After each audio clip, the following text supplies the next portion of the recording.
In today's video, I'm going to teach you how to convert image to vector in Inkscape. If you've ever needed to scale a logo, turn a sketch into clean lines, or make artwork crisp at any size, converting a raster image into a vector is the way to go.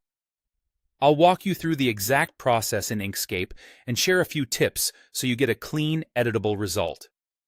Start by launching Inkscape on your computer. Once it's open, either create a new blank document or open an existing file where you want to place your vector.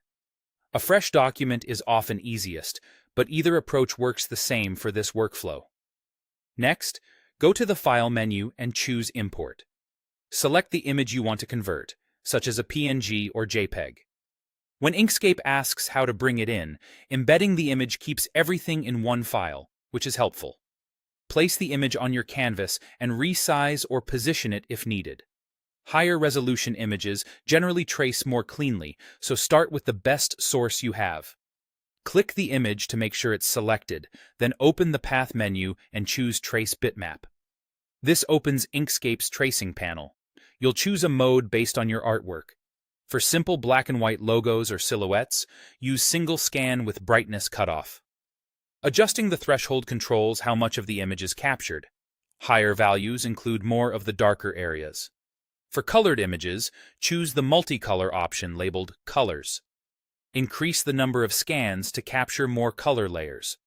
More scans add detail, but also increase complexity.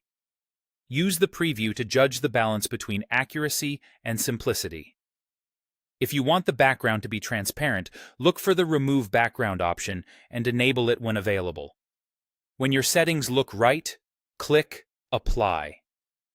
Inkscape creates a new vector directly on top of the original image, which can make it seem like nothing happened. Simply drag the top copy aside to reveal it. You'll notice the vector stays sharp at any zoom level. Now you can delete the original raster image to avoid confusion and keep your document clean. From here, you have an editable vector you can scale without losing quality. If needed, you can refine it later with the Node tool, simplify paths for smoother shapes, or tweak colors and strokes. That's all it takes to convert an image to a vector in Inkscape. Quick, precise, and ready for professional use.